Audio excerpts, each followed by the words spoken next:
Hi, everyone. Before this episode of Beyond Should airs for you, I wanted to take a minute to introduce myself. I'm Lucy Reynolds, your host and the founder of the Murmuration Collective, where we empower women for lasting transformation in all facets of their life, both professionally and personally. One of our signature offerings are our immersive retreats, and we have one coming up May 17th through the 22nd in Trujillo, Spain. Deadline is April 3rd.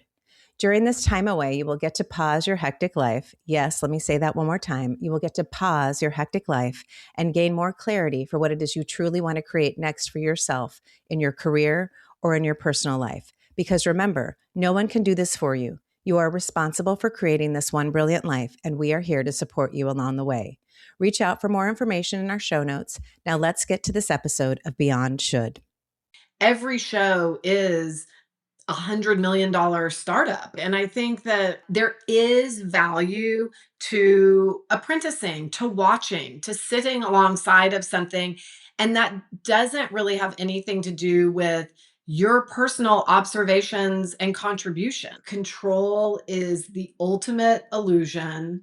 Mm. And the best way to approach daily life is by staying incredibly present and realizing that projecting all the bad scenarios or trying to insulate yourself from hurt by imagining, the outcome of those, Right. like it doesn't do you any good.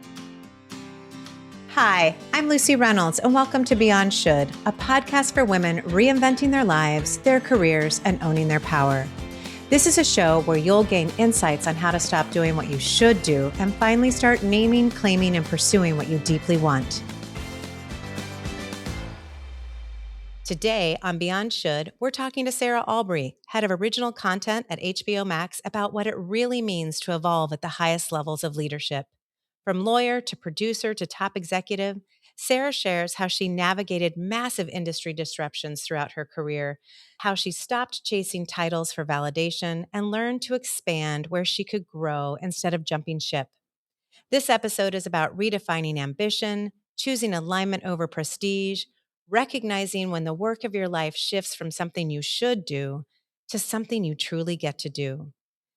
As I said, Sarah is the head of original content at HBO Max. Previously, she was the vice president of original programming at TNT. But what I really want you to know about Sarah and everything that she brings is such an even temperament, deep dedication, strong collaborative leadership skills, agility during industry disruptions, and for me, by far, her quick wit. I adore this woman. I have known her since Mrs. Simak's class in fifth grade at St. Andrew's School in Austin, Texas. Sarah, welcome to Beyond Should. We are honored to have you here. Well, thank you for that introduction. And in preparation for this, I was strolling down memory lane to that exact class. And I would like to say, before Hamilton became incredibly famous on Broadway, you and I took our own swing at playing the founding fathers, where you were tall Tom Jefferson and wore a wig and breeches. And I, in fact, was Alexander Hamilton. And my And children lost it when I told them that. and so if you all listeners would like to hear a little ditty, I could sing, I'm tall Tom Tall Tom Jefferson, Jefferson, very, recognize him, yes, you can. very extraordinary woman. Nice. Man. But I do think it's kind of a telling, fun way to start this by saying that you and I were performing male roles from the beginning of time and founding fathers of our country, no less. So I think we I are think exactly where we should be. very apropos. And if we're really going to follow this thread a little bit, I was the dentist in Little Shop of Horrors as well. So in middle school, I kept climbing that male ladder of what it means to be in theater as a tall woman who had short hair. All right, Sarah. You guys, I was just in LA a couple weeks ago and had the privilege of sitting on Sarah's couch We had a great dinner with her kids. Let me tell you about debate team. I can and cannot. And I got to watch Sarah in action. Actually, I came out early in the morning to head off to a work function, and Sarah had been up for a while, knee deep in scripts. She just looked so peaceful. She had her morning routine. And I just looked at her and I was like, "You're on fire. You love this." And you said to me, "Yes, I am doing incredibly fun work with incredibly fun people that's meaningful." And it looks so good on you. And I'm so glad I got to see you in that moment doing the work that you love. What was funny was you said to me, "Do you actually read all this stuff?" And I said, "Yes. Yes, I do. That is my job." But it's funny that you asked that because I think some people may imagine in my role, which, just to translate it to lay people, I oversee a team of creative executives both in the United States and recently have added oversight of our international creative teams to my list of duties. And I think people kind of assume that the people beneath me do all of the reading and notes giving. But in fact, I, first of all, love that part of my job. Mm. My favorite time spent during my workday is talking to writers, talking to my team about scripts, and imagining, kind of how we can make the best version of the idea we're also excited about. But that involves very specific, careful work. And there is a balance as you rise and get increasing responsibility in a job where your work time can be taken up more by other managerial tasks that are not that kind of core creative task. And I've worked very hard to keep that in balance throughout my career because it's the creative piece that I love so much. I love that. Getting clear on what lights you up, what are your strengths, so that the protein of your day is sustaining, keeps you going. And so it was, you guys, the look on her face with the coffee, just deep in contemplation about the work and the creative expression that she was getting to be a part of was very satisfying on her, even at like 6 in the morning. So that was really fun. So Sarah, let's start with a quick run through of how did you get to this role? Because I think a lot of people are curious about that. Would you mind sharing that? Sure, happy to. I grew up in Austin, Texas, as Lucy was just discussing, and had this, great, very happy childhood. And I would say, but grew up with parents because I'm a woman of a certain age, and it was not necessarily common when I was growing up to have parents who were so encouraging of working, making your own money, and having a career. I'm 50, almost 55. And so, this was in the early, yeah, early 80s to, late 80s. And my parents were very encouraging of pushing me to achieve and to have adventures and see and do. And I even remember my father gave me this very funny pad one Christmas that to like put notes on, and it said printed on every piece of paper, as you climb the ladder of success, don't let the boys look up your dress. And I'm Thank you, Charles. like, but honestly, right. I know there are many problems with that, but the No, but it's fact that true. he thought I was going to climb a ladder of Yep. success Yep. is actually the dominant feeling that sticks with me. Yep. That there was a ladder for me to climb, and I better keep my legs crossed. I don't know. I don't know where we finish that metaphor. I got to come over to your house quite often, and your parents were just very interesting, well read, curious. And I know we'll probably talk about your mom, so I'm just bringing her in stage left, stage right, whichever way she's coming. Christine Aubrey, if somebody were to ask me, who were some of the women who influenced you in your life? I would, without a doubt, Christine would be in my top three as a woman who just was doing really interesting, powerful things. Let's talk about shedding shoulds. That woman shed so many freaking shoulds. By the way, Sarah, we do cuss around here, so she shed a bunch of fucking shoulds. Well, she gave you permission. She gave me permission to have it look different, and your dad as well, for sure. What was that like to grow up with such a unique childhood? Those parents.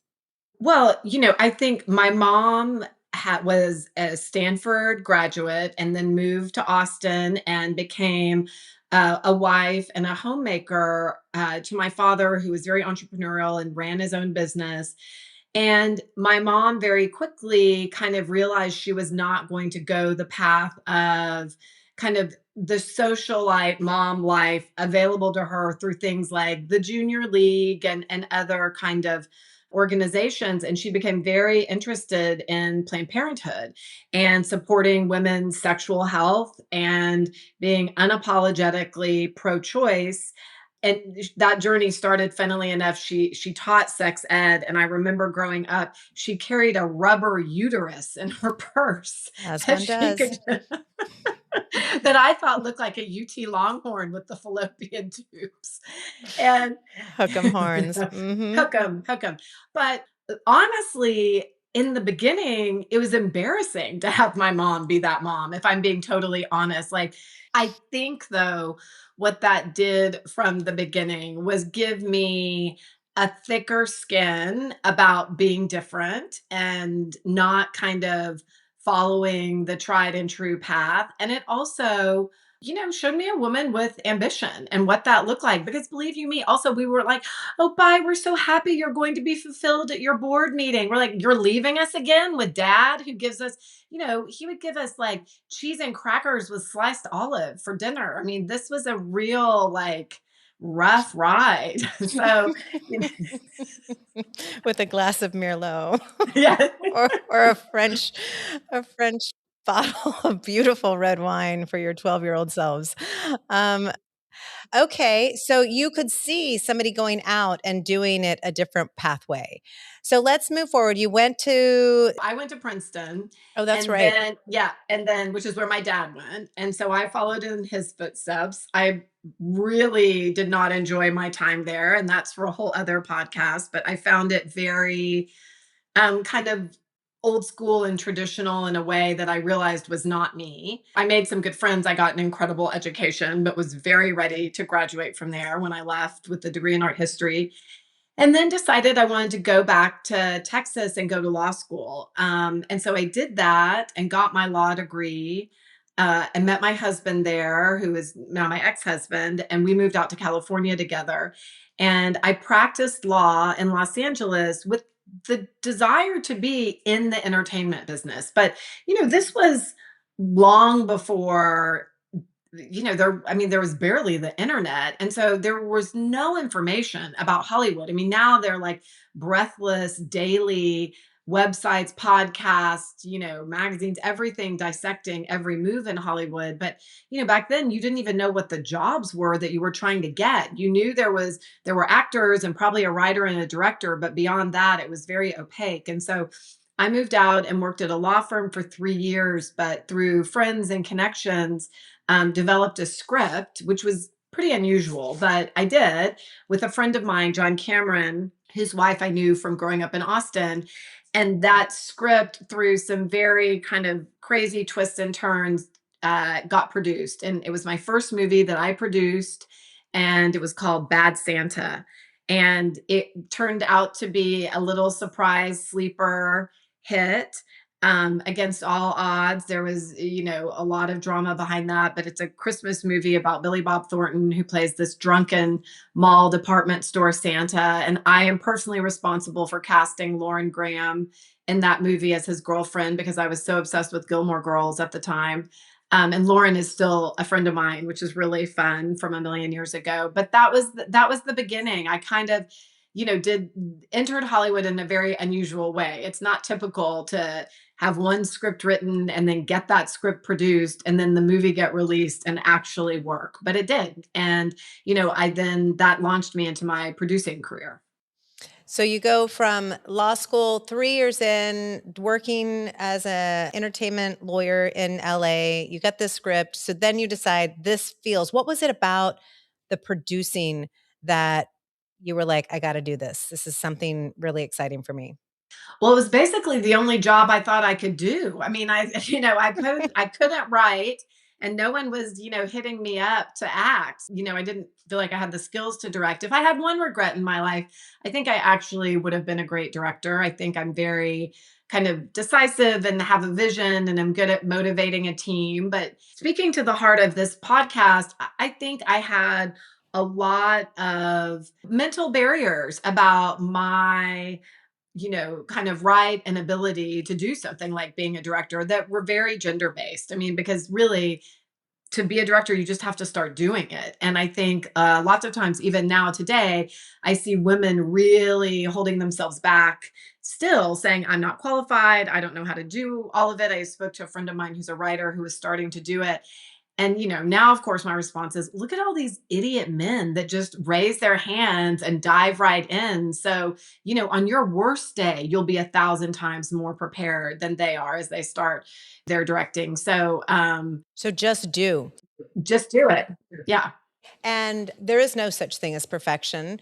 And so it's in the messiness, right? So as you kind of launched into Bad Santa, you were just following your intuition and your instincts and going for it, right? That's right. And I mean, I kind of joke about idiot men because many of those idiot men are my very good friends. But I'm saying that to prove a Hey, point, which is I have truly yet to meet a man who, when offered an opportunity or wants to do something, who thinks too long and hard about, am I qualified for this? And I think that it is, still the burden of women in many respects that they want to have all their bona fides. They want to, and I think they're asked that. They're asked that. I mean, I've watched that inside of corporations as I've seen, people move up the ranks. And certainly from the creative end of things, there's such a bias. Oh, but how high can a creative executive rise? Men and women, but I largely see this applied to women. They haven't done, managing on the financial side of the business, which is kind of ridiculous because every show, especially the expensive ones that I make, every show is $100 million startup. I mean, that's what a show is. You come up with an idea for a product, the product being the show or the film. You create the materials of the product and you get investors to come in and make the product. And then you go into the assembly line, the production period, you make it, and then you sell it. And so if you think about it that way, every single project is a startup business and you have to manage the money, and the money has to pencil out so that when you release something, if it's great, great, it needs to be great. But if it's great and it's cost much more than the number of people that will come to see it and pay the money back, then, it's not considered a success. So you have to really have an eye on that, and the financial discipline and the tactical kind of production knowledge that goes into that. So that's, I think, a little bit why sometimes people are like, oh, creative people, they just read scripts, and there's so much more behind the job than that, to be successful. I mean, yes, you can learn bits and pieces of this through a certain study pathway, a choice of like, how am I going to get trained in this? But it isn't until you actually experience it on the job. It's like find people that believe in you and your abilities to show you the ropes, right? People were bringing you along through this process and you were watching and you were observing and maybe asking for what you need. Can I come today? Can I do this? But like really getting into the production process or behind the scenes of what does a director go through so that you have experience in watching and then doing. What are your thoughts on that? Yes, because I had kind of an unusual career path in that very quickly I found myself on a movie set and I was the producer. Not to mention, I took a pregnancy test the night before we started shooting and found out I was pregnant with my first child. So and I didn't want to tell anybody because, pregnant women can't do anything, obviously. Right. And that's sarcasm for the audience. Yes. But We I think we've all faced that bias.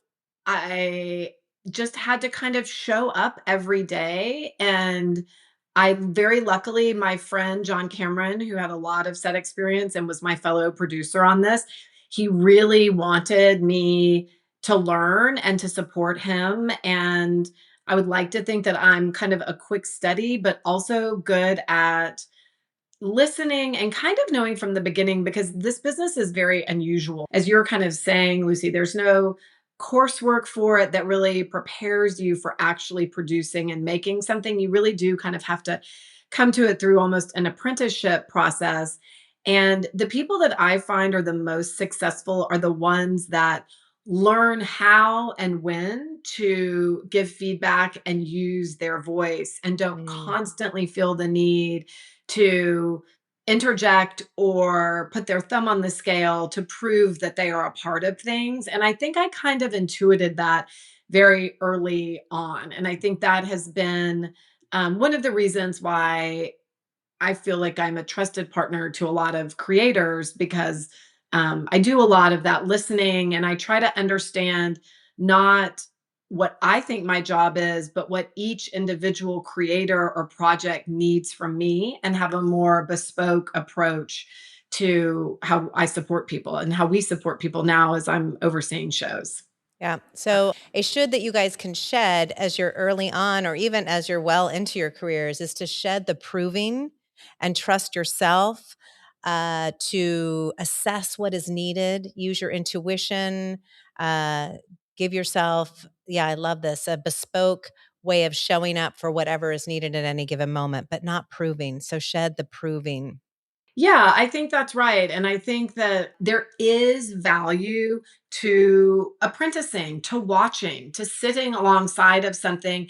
And that doesn't really have anything to do with your personal observations and contributions. And I think that it's kind of radical to say that these days when everybody is putting in their 2 cents, whether it's on their social media platforms or in conversations all the time. I don't think there's enough listening, frankly, anymore. And I think that we could all, as a culture, we could stand to do more listening and thinking before we fire off a angry response to something in social media or we're in a room and we're quick to judge or to try and kind of scold someone for their opinion or thought. And I think kind of taking a breath and leading with a little kind of empathy and grace and patience is, a valuable thing.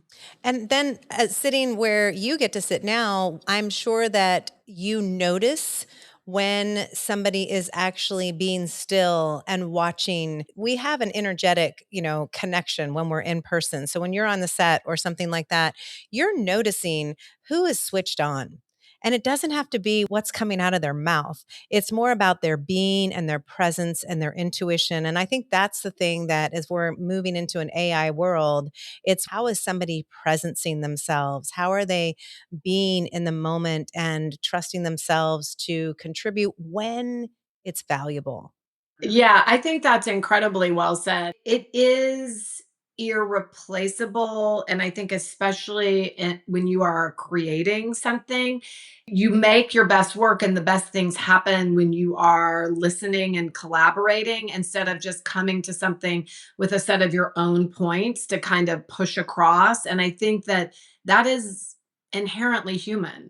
I Mhm. think that being present and actually listening, and then spontaneously with all of your life experience, thinking and responding is not something that can be replicated by a computer because inherently AI is just responding with everything that has existed before.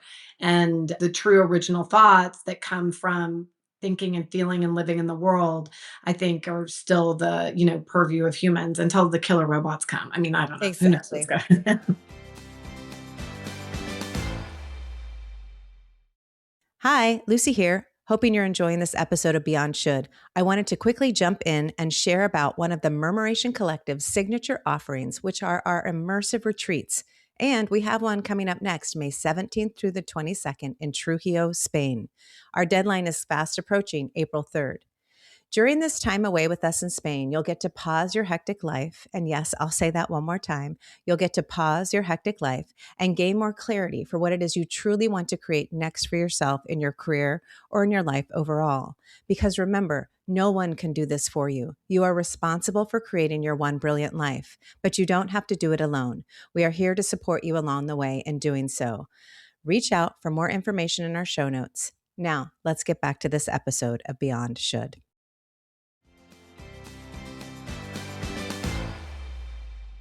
Let's talk about your career path a little bit more. And then we're going to kind of get into some career traps that we might have fallen into.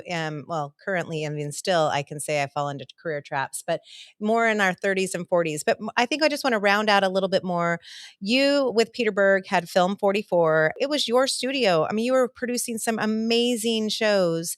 For how many years did you and Peter work together? So we had a production company together and we Mhm. had a deal with a studio and we made movies and TV shows. So we were the people that, it's the birth of an idea. I mean, someone has a one line pitch, someone sends in a script. One example of that is, which is kind of, just fun to think about where his career has gone, is we were sitting on a set. And, when you're making a movie and you're sitting on a set, by that point, if things are going wrong on a set, that's not good.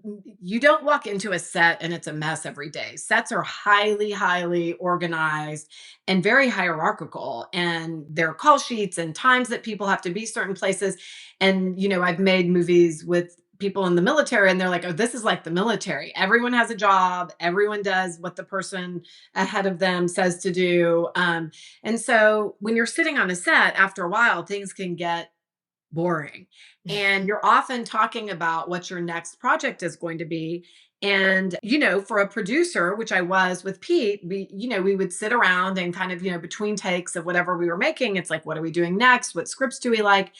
And our DP, who's the director of photography, who shoots, who does the actual filming of things, was his name was Tobias Schliessler. And he said, my ex-girlfriend's husband. And we're like, why are you talking to your ex-girlfriend who's married? But that was a whole separate story. Because the other thing you do on set is gossip and make fun of people. So we're like, whatever, Tobias. And so he said, it has this script and I think it's pretty good and you guys should read it. And of course, our first reaction is, oh God. I mean, it's just not likely that this is going to be any good from his ex girlfriend's husband. But we read it. It was originally called Comancheria and eventually became the film Hell or High Water. And it was this great kind of bank robber, Robin Hood story set in Texas with these brothers being chased by the sheriff. And it was written by this guy, the husband, named Taylor Sheridan. And it was, Stop. Stop. Tobias's ex-girlfriend's husband yeah, is Taylor Sheridan. Taylor Sheridan. So very I now early know why on. Tobias was talking. Tobias had intuition and he knew it was Yeah. coming. So part of what you do as a producer is, this was just a script kind of floating around and we pushed to get independent financing for it and ended up, I was not there. I eventually, before it got made, movies take a long time to get made. It's very common for them to take several years to even get the financing and get what's called a green light to get into production. And so I got it all the way to the starting line. We got financing, we got our director, we got our stars. It was a great cast. Mhm. And the movie got made. And, that was kind of the way things worked. We would find things, we loved them. We would, I say the job of a producer is like, the idea of a thing is like a baby bird and it has to be protected and everyone, it could easily be stomped on. And so it's your job every day to kind of nurture and feed this baby bird until it Mhm. grows into something that can fly on its own. And so we did that together for 12 or 13 years. And we made Friday Night Lights, the movie and the TV show. And we made The Leftovers at HBO. And we made the movie Lone Survivor and, many other things together. And we did some documentary stuff at HBO in the sports space. And it was just a really incredible time. And I will say, Pete took a real chance on me. I'm 10 years younger than him. And we had made Friday Night Lights, the movie together. I had kind of gotten put on that as a producer, went back to my hometown, Austin, to make it. He was the director. And through that, we had a really good time working on that together and getting to know each other, making the movie. But also, if you've ever watched the TV show, in the first episode of the TV show, a quarterback is paralyzed at a game. Yep. And tragically, when we were making the movie, we did a lot of research with actual football teams and going to games in high schools in Texas. And at one of those games, a player was paralyzed from the neck down. And we stayed very close to that young man and his family. He sadly eventually passed away, but we began starting when we were making that movie, we began a many years long journey to create what became a program with the NFL called Heads Up Football to teach young people how to tackle properly. Because as we all know, over that time, there was a growing awareness of traumatic brain injury from improper tackling and concussions in football. So we were kind of, we weren't at the beginning of that, like we didn't start it, but we had our own place in that story as a result of this. And so when this happened, Pete came to me and he said, Tim McGraw was in the movie, and he said, I want to put on a benefit concert for David Edwards and his family. And I said, okay. I mean, I'm in the middle of making a movie, but I am in Austin. I did know some, concert promoters. Mhm. And so while I was doing that, I just said, okay. And we produced at the end of the movie a big Tim McGraw concert, and Billy Bob Thornton also performed on Town Lake to raise Wow. money. And it was very successful. And I think I tell that story because it would have been easy for me to say, I don't have the bandwidth. I don't know how to do that. But I realize that what I like so much about Pete is when he wants to do something, he does it. And he just kind of wills it into existence. And I thought, I can do that. Like, I can figure this out and I can do that.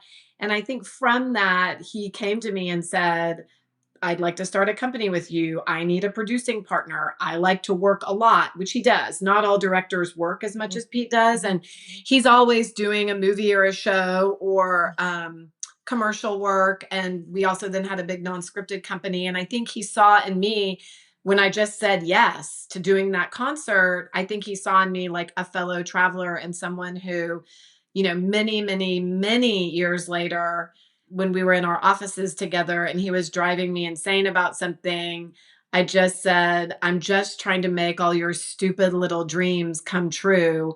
And everyone in the office thought that was so funny that they had that printed on a t-shirt that says, I'm just trying to make all your stupid little dreams come true. Oh my God. I love it. Something in that story about Pete was just a doer. He just had this capacity, and that you saw that. You're like, I can do that. So the benefit came around. You're like, I can probably pull this together. What I like about this and the position that you are in now, and that you're sharing the story of your career, is that other women are going to see you do this. You did not have a lot of other women modeling this for you. And if we can see it, we can do it. And it doesn't have to be a woman that does it for women to be able to get it, because Pete modeled that for you. But what I'm really appreciating in this conversation, Sarah, and your generosity to be here, is that you're sharing how you did it. And through all the people that get to experience it, they are learning this style of doing and leading. And where I want to go with that is, you did it all as a producer. You all had the studio, and then you made a choice to go corporate. And that must have been a really different set of leadership skills that some came with you and worked really well. But I bet some needed to be adapted, honed a little bit. Tell us about that evolution of now going from doing it all to, when you and I were chatting, it's more from like authority to influencing. At this level, you are now an influencing leader, not just the decision maker. And okay, yeah, we'll do it. But how do you move into that space as we go through your career arc? That's such a great question. To reflect on that, I will say a couple things. One, I found myself towards the end of my time with Pete, we did get into doing non scripted work. We both love documentaries, but they're very time consuming and they pay zero. I mean, for the amount of time you're spending on a documentary to what we as a company and as producers would make on that documentary, the money is so little. But, I know when we're passionate about something, we're going to do it. And Mhm. so I thought, well, what if we started in house a non scripted label? So then at least we were owning that business. We had producers, we had editors, we had bays.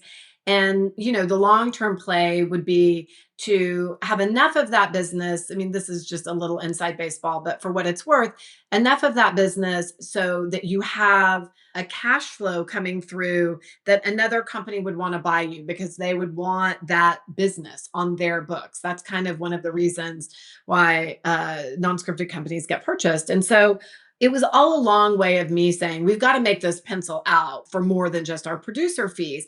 And as I was getting into that and I was building that, I just was starting to realize in myself, I had been doing, making movies and TV shows for, even before Pete, when I made Bad Santa and then I made Lars and the Real Girl. I've been doing it now for 15, 16 years. Mhm. And I could just feel in myself a yearning to do something more. And it's not that I still didn't love the bread and butter, and I still do, of making an individual show and being really into that creative, but I could just feel it. The person that hired me at TNT and who I talked to, Kevin Riley, I had been a producer for him. We made Friday Night Lights together. I knew him, he knew me, he trusted me.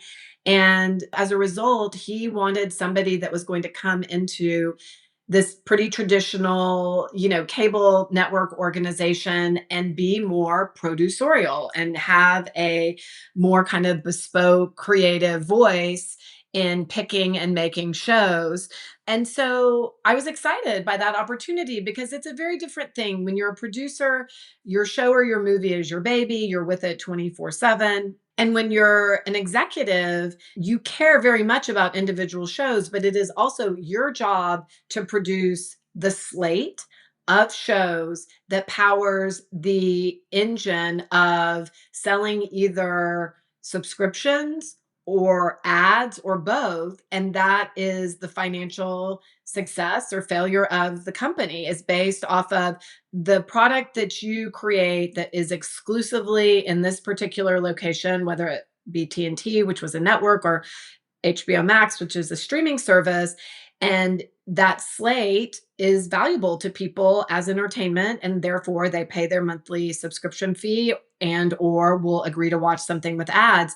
And that's just a very different mindset about managing your time every day. You absolutely need a team to do that. I have the best team in the business and I am literally nothing without them. Not only are they just A plus at executing, but also they make my day fun. And I hope that I do the same for them. And it's why I get up at 6 in the morning, is to be ready for meetings with them because they're taking the time to be ready for me. And I always want to meet them with the same level of preparation, et cetera. So that is a big shift because it's shifting away from kind of the onset management of an individual production to managing different versions of you who are also looking for things, cultivating them, rigorously putting them through a development process, and then helping them get made. And so you have to share a creative ethos. You have to train people to have that same level of thought and taste.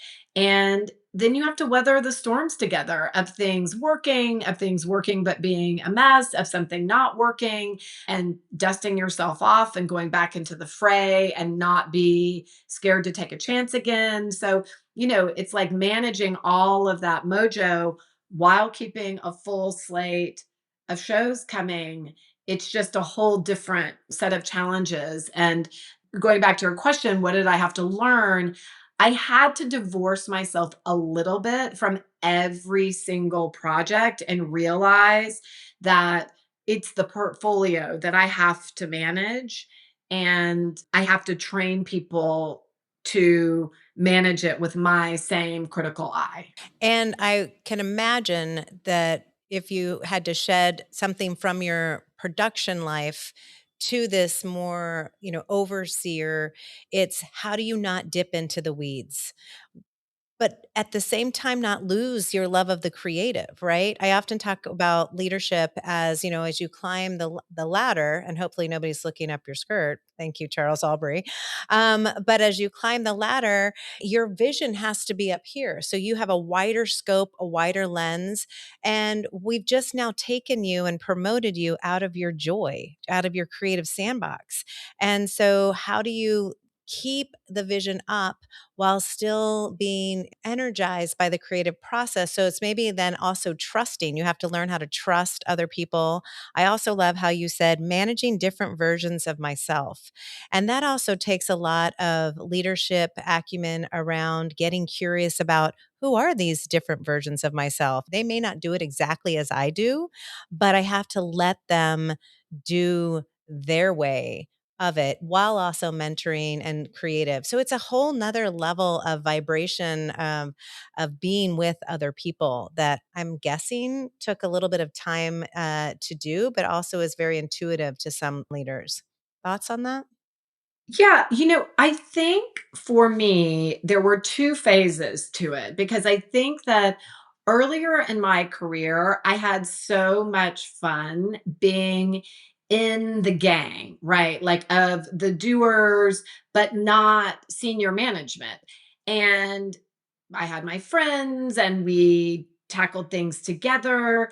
And I remember very distinctly when I really had to start being the boss, how lonely that felt in the beginning. I don't know that I personally was afraid of the responsibility, but I think I was very struck by not being in that pack anymore. And there was such fun and comfort that I took from that. And it's funny now, it's kind of poignant to me to even think about it because I'm so far removed from that feeling. But I remember that was a very real chapter in my life. And I don't want to go to the trope of not everybody's going to like you when you're the boss. It wasn't that so much as you no longer, as an effective leader, can kind of participate in the same, I don't know, like complaining and, um, just kind of screwing around. And you really have to lead with your behavior and, be very disciplined about how you communicate and what you communicate. And I think it's just a big change because I very famously in my groups, I really like to laugh at work. I really think it's important to for creative people to stay loose. I think that, we're very intense in terms of our attention to detail and how much we care about our shows, but also we are well aware that we are not curing cancer. So we've got to kind of keep it bouncy, keep it light. I used to say light and classy. We just want to kind of move through and also be open to new Yep. inspiration, etc. Where I used to experience that as a member of the team, I found a way to create that for myself as the boss. And so I Mm. have found a new kind of camaraderie, but while kind of, keeping the professionalism of my position. And I think that was an interesting journey for me. We work with leaders a lot on imagining people in your life who you admire, how they walk in the world, how they lead, inspire, manage conflict, all sorts of different ways. And we literally have them, and through coaching, think of 3 to 5. And then they part of their coaching assignment is to come back, and as what the assignment is for them is really getting articulate about what is their leadership value set.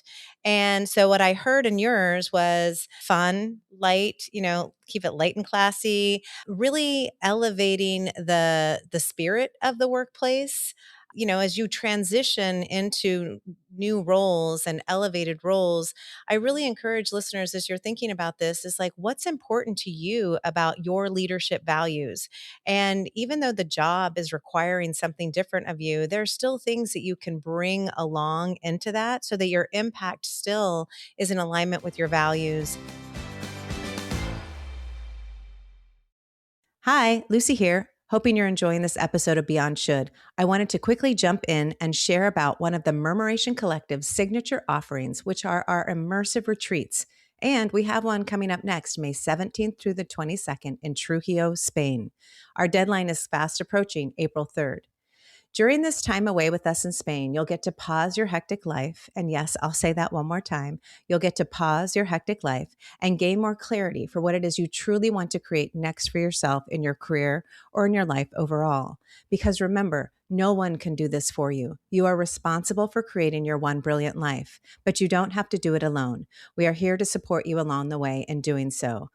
Reach out for more information in our show notes. Now, let's get back to this episode of Beyond Should. But it's also interesting because I think that as a woman and leading as a woman, when I've been raised with male bosses, I think that it has been about finding, frankly, my own path to that. And I do think it's worth mentioning this. I had such a revelation, and I was talking about this with some other friends of mine who are also senior executives. And we just all remember that kind of at the moment when Hillary Clinton lost, I remember so distinctly coming into the office and looking my friend Sandra Dewey in the face, who's the head of our business affairs and is an incredible like leader and strategist in her own right and huge feminist. And we just was like, well, you know what? Fuck it. Because she did everything by their rules down to her pantsuit and it still wasn't good enough. And so forget it. Like we can do things the way we want to do it because there's never being good enough to fit in the box that they've created that then is going to, the doors to the kingdom will open. And that was a very liberating, freeing feeling.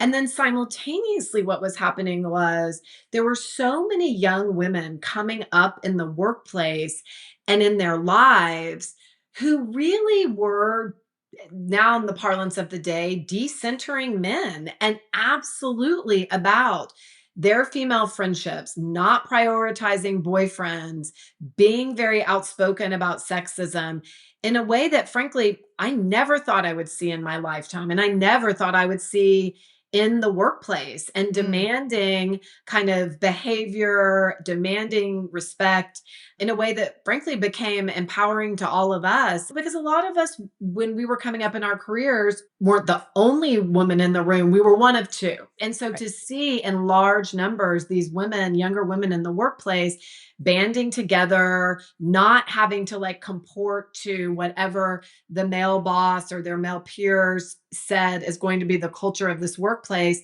and kind of demanding their own space, I found that incredibly inspirational. And so when I had the chance, then when I started at the streaming business, I went from TNT to starting HBO Max. I ended up with a team that was 80% female. And then Mm. some, wonderful gay men, and then a real handful token of straight guys. And what was that like?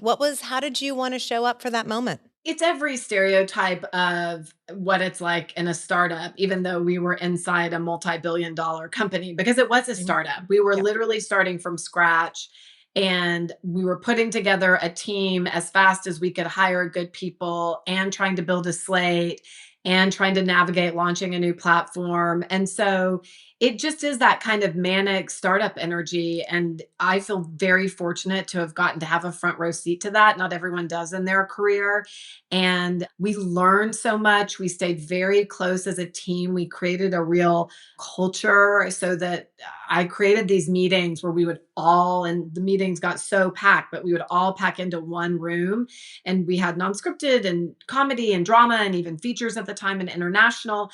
And even though whatever was happening in international wasn't really germane to whatever our comedy people were doing, I wanted to talk about it all together so they could hear the feedback I was giving the international team on something because we wanted to create a consistent tone and quality of our programming across every group, irrespective. And so it was a way of sharing kind of communal creative values. And I do believe the only way to do that is by listening and watching it actually happen. I do not believe at all in giving people a piece of paper or, I think you have to be in the mix, in the stew, and kind of see the 9 million yeses and nos that get you to a specific creative output. And then over time, you learn how to make those yes and no decisions yourself. And so we did a lot of that in the beginning of HBO Max. I love that. What I hear, a couple things is if you're not in the room, listener, and you want to be, maybe ask. It may be, and it's really different and interesting in a virtual world. How do you guys manage virtual versus in person? We're in the office 3 days a week, 2 days at home, and I think honestly, even though people grumble a lot about the commute, I think to a person, everyone would say being together when we have to do the work we have to do is incredibly valuable. And I think the teaching that happens, but also the creative conversations that happen in person are just different than, I mean, we're fully capable of doing notes about something over Zoom, but the quality of the interaction is just different in person. And I know from younger, employees, the teaching is night and day different when you're in person. Let's talk about leading in a volatile marketplace. I mean, let's just, call it what it is. You're in the hot seat in the mix of it right now with Paramount. What is it like? And you've had many, many decades of living and leading through uncertain times. What's one way you've anchored yourself and how you've led through these disruptive times? Since we started HBO Max, which is, 6, 7 years since we started developing programming, this will be the third time we have been sold. So it's on average every 2 years there is some momentous disruption with a new boss. First it was AT&T, then it was Discovery, and now it looks like it's going to be Paramount. Obviously, We that don't deal know. has to close. And Yeah. but totally honestly, this time around, my group is kind of like, wake us up when it's over. Because the thing we've learned is there's so many twists in the road, and it's really not worth living the daily play by play. And there's a real cottage industry in Hollywood of these daily newsletters that come out that are just basically, gossip about the business. And you can really twist yourself into knots, or you go to something and people are like, I heard this. And even friends will say to you, no one knows anything. Right. So until this closes and we know what the org chart is, and even after that, just do the work. Do Be the work. a good partner to your creative partners, because that those are your key relationships. It's your immediate colleagues and your creative partners, and staying in that and present in that. And then in general, when you can, kind of having grace and empathy for yourself being in a complicated time, and for other people, because boy, do people lose their shit. I mean, it's very interesting to see how consistently, certain people, you're like, why is, John acting like that, or Mary, or whatever. Mhm. And then you realize when you get home at the end of the day, oh, they're anxious about the transaction. I mean, it really starts, that pressure really starts to build and causes people to have, you know, not great behavior, or threatened, insecure Right. behavior. And so just trying to kind of recognize that for what it is, not take it personally, have empathy and grace. And everyone makes fun of me because starting with AT&T, there's this Buddhist teacher named Pema Chodron, Chodron. Sorry if I'm mispronouncing her last name.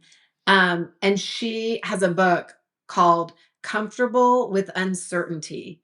And it's all about how control is the ultimate illusion, Mm. and the best way to approach daily life is by staying incredibly present and realizing that projecting all the bad scenarios, or trying to insulate yourself from hurt by imagining, the outcome of those, Right. like, it doesn't do you any good. There's nothing good that comes from that. And sitting, being comfortable with not knowing what's going to happen, because the more you push that away, the bigger it gets. And so you have to kind of say, oh, hi. Yes, this is kind of a nightmare that this is happening again. And so that little momentary, I even had a like wash over it, like truly can come like in a wave, where you'll read a headline or someone will say something on a call, and you have like a flight response to it. You're just like, oh my gosh, what? Yeah. And then I'm like,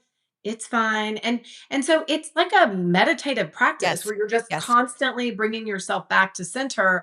And I have to tell you, Nothing annoys everyone more than when I bring up this book. It's so triggering. They're all like, "We know, comfortable with uncertainty."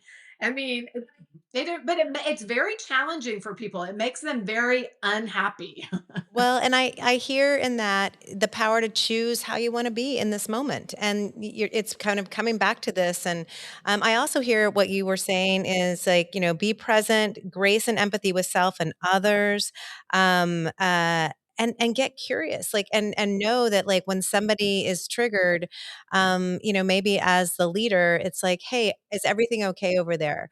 Right? It's doing a lot of checking in, and it's a lot of you can't make it better for them, but you can also say, hey, we're in this together. And it's letting them know that they matter, people being feeling like they're still important. So I hear a lot of really wise leadership ways of being. And I'm sure there's a lot of laughter that you can bring to the situation to change the prefrontal cortex from flight to, we're here, we're all together. It's going to be okay. I try very hard. And I also, to your point, often have meetings and I say, I do not know what's going to happen. I think sometimes people don't want to meet with their teams when they don't know and there's not news to deliver. But Mm. at least in my experience and in my teams, just hearing that from me and letting people ask questions. And even when I say, we just don't know, it's totally fair to wonder about that, but I don't have the answer.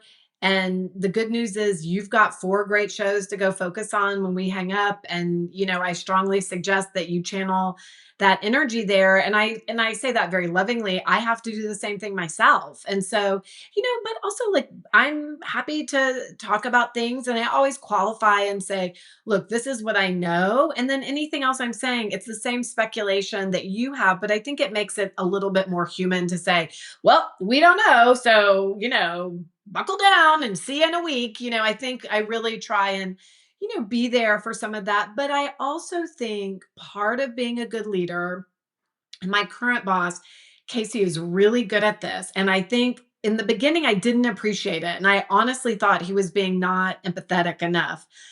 But he's very good at very firmly kind of saying, moving on, enough. Because, there's a lot of, in our hyper verbalizing, hyper communicative culture today, of just going down these rabbit holes.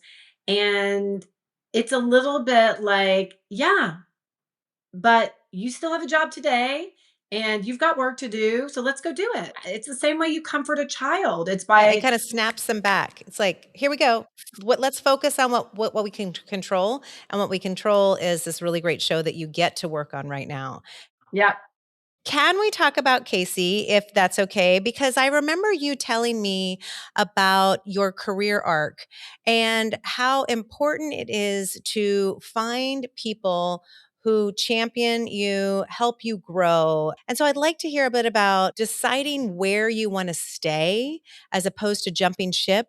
And what does somebody like a Casey mean in your career path? Can you share with us a little bit about the people that have influenced you in your career and how you've said yes to staying connected with them? Yeah, I mean, I think that starting with John Cameron, who helped me produce my first movie, to Pete Berg, who really took me under his wing and taught me for a long time all the ropes of producing and getting things made, to Kevin Riley. And I also have to add my agent, Paul Haas, who has been my biggest champion now for 20 plus years.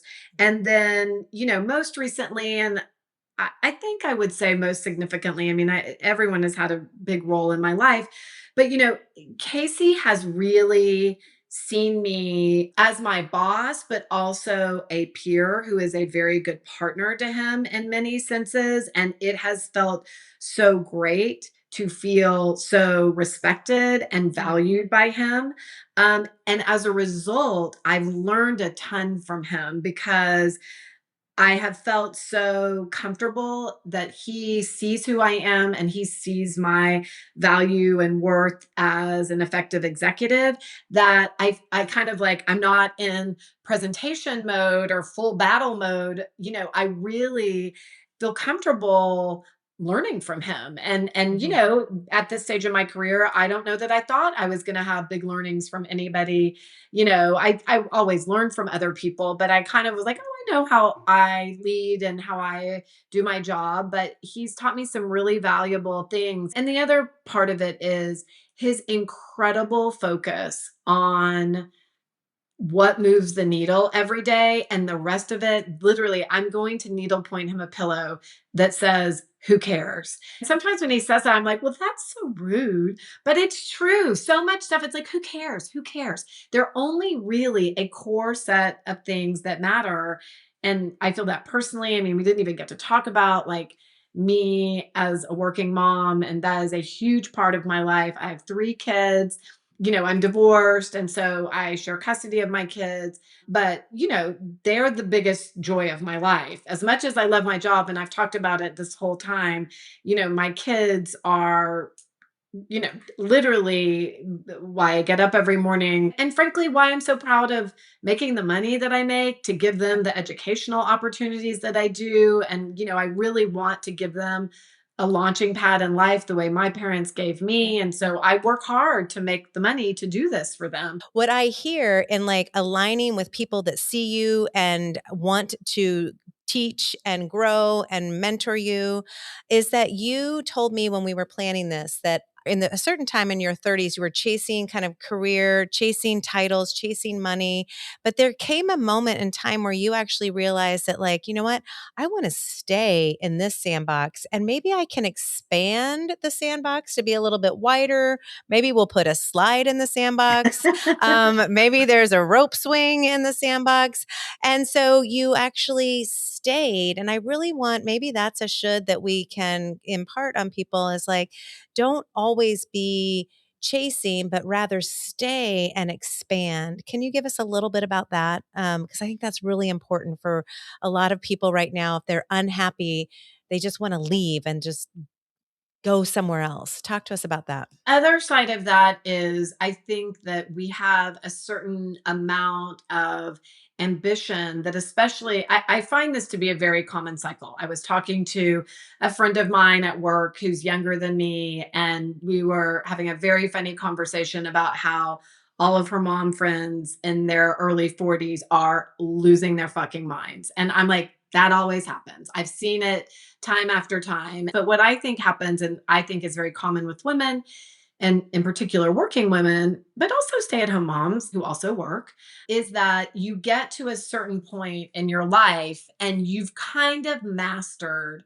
that version of your life. And for me and for a lot of working women, I think when you get to your early 40s, you often are at a point in your career where you're like, wow, I've done a lot. Like I climbed and climbed and here I am. And you look around and you're like, yeah, here I am. And so the climbing part of it doesn't seem as valuable anymore because you realize you've kind of made it, or the cost of the climb is very apparent to you at that point. And I think that often at that age, you know, if you've had young kids, you're kind of finally lifting your head up from having little kids. And so you start to think, oh, right.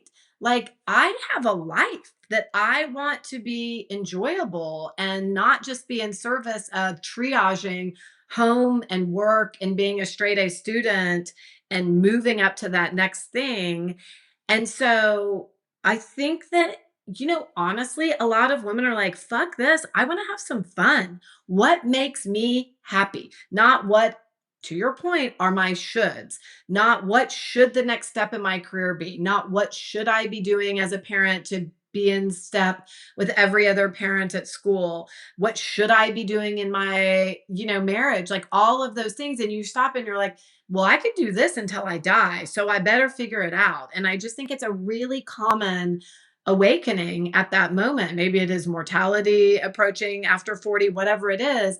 And so for me, it just has made me very clear that looking for that next rung up in the ladder of this business is not nearly as important to me as enjoying the work I do every day and the people that I do it with. And I think that There is such a resolute quality to me now about that it yields such satisfaction because I'm exactly doing exactly the work I want to do with the people I want to do it with.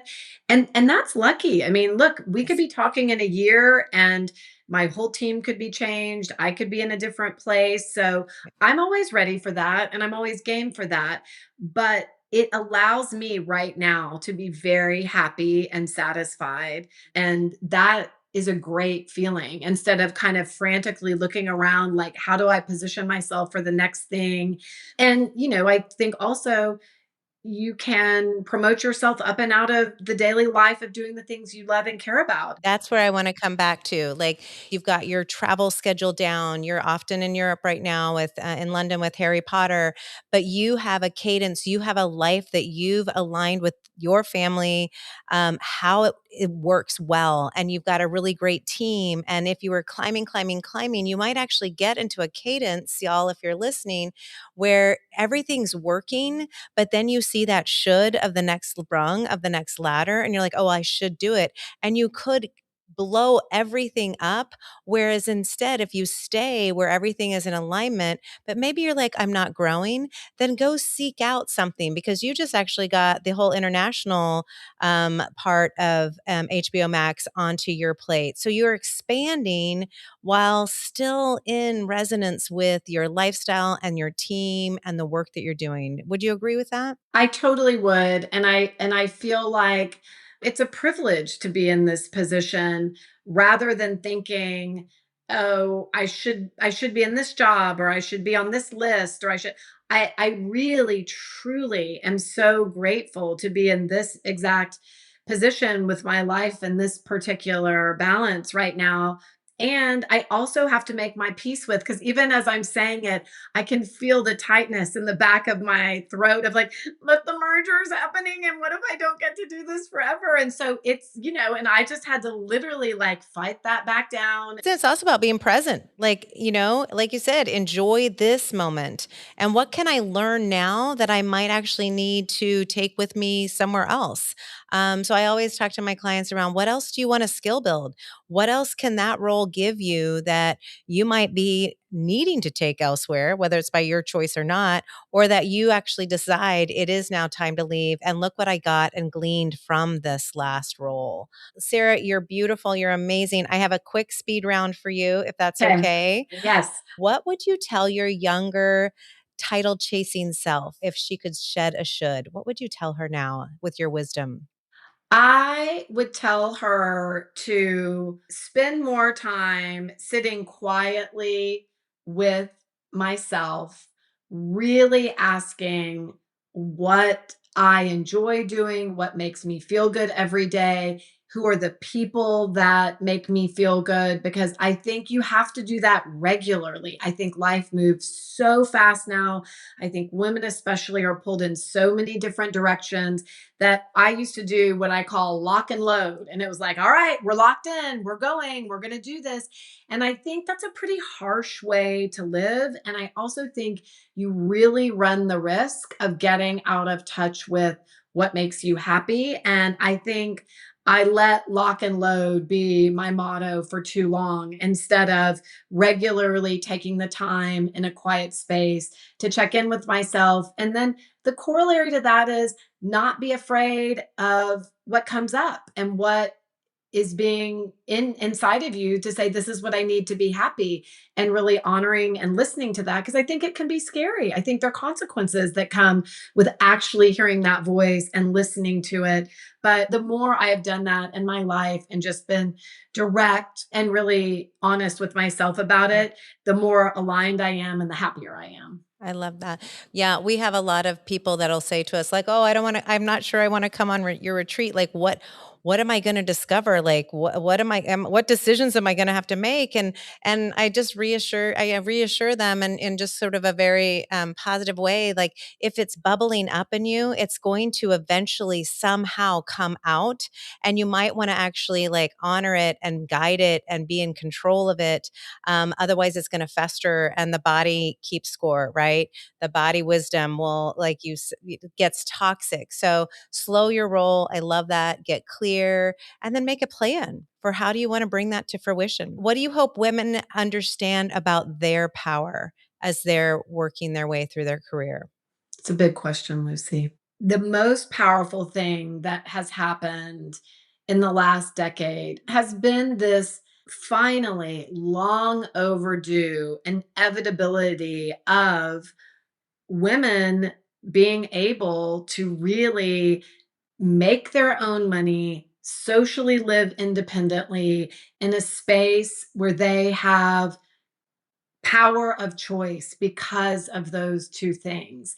And it's for the first time in human history. I mean, just think about how radical it is that for a woman and many women to say, um, at every income level, I can and must be financially independent, and I can live a happy, full life.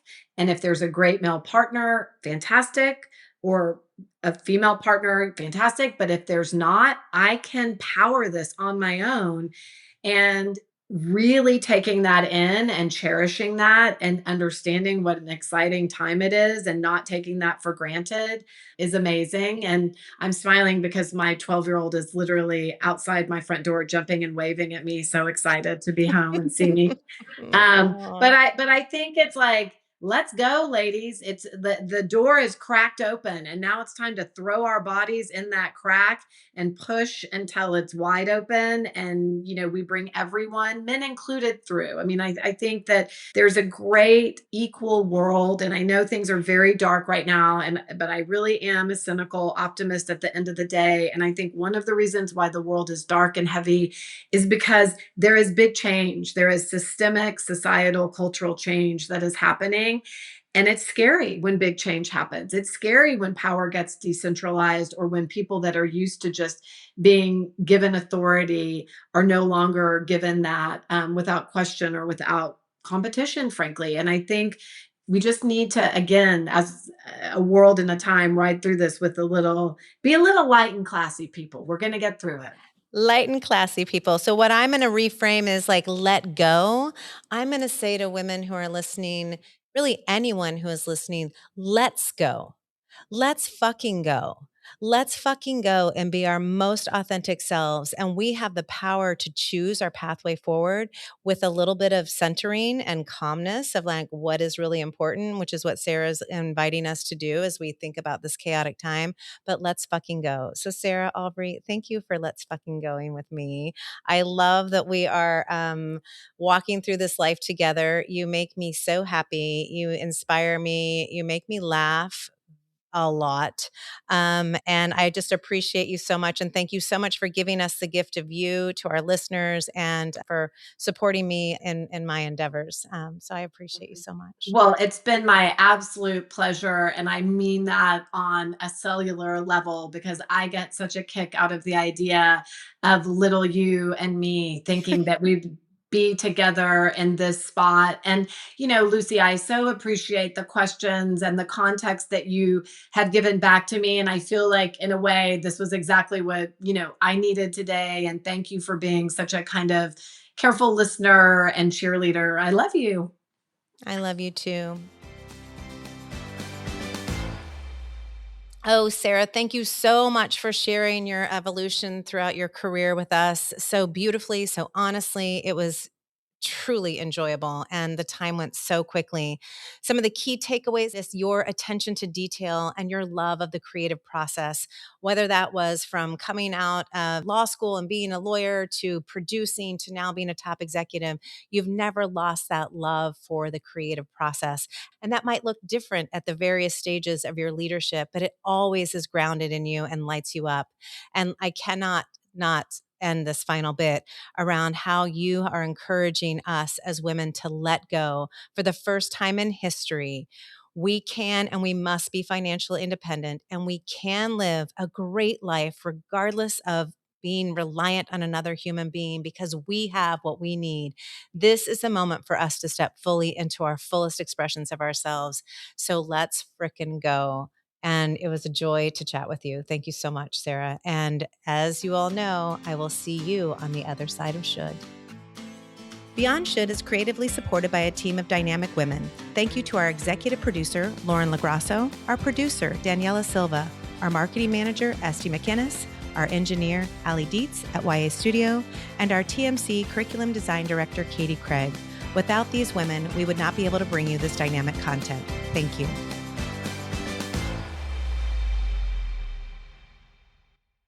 Thank you for listening to another episode of Beyond Should, just one of the many ways we are working to support women from all walks of life. And we know personally, and from what our clients are sharing with us on the daily, that this is a dynamic and challenging time we are living through. And if you are feeling frustrated or out of control with your current work situation or life in general, and feel like something is just waiting for you, just beyond your reach or clarity, but you can't put your finger on what it is, then perhaps you might consider taking on a coaching engagement with us at the Murmuration Collective. We are professionally trained and certified leadership, career, and life coaches. We support women like you to wade through the confusion and find what they are truly seeking in the next chapters of their personal and professional lives. Our contact details are in the show notes. We look forward to meeting you, hearing your story, and seeing how we might be able to support you further. Be well.